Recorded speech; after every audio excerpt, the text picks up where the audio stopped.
deyir əlim tüfəngimə. Kim gəlir cəngimə, Poladaşım ov cənginə. Kölgəmə hürkür, özün qorxuya pürkür. Mənim elimdir türküm şükür.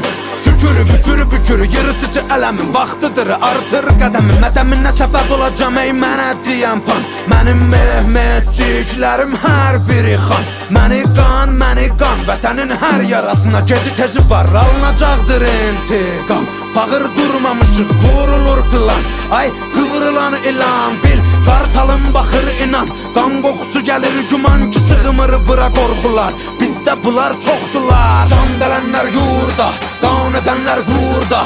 Qüdrət artır nurdan, hörmət vardır burada. Kuzeydə çaxan günəş, güneydə parlar. Türküdür elim mənim, mala boğazımı darlar. Yellənə durmadan ölüm minən tablar. Türkəm deyər, qışqırar bu tarlar.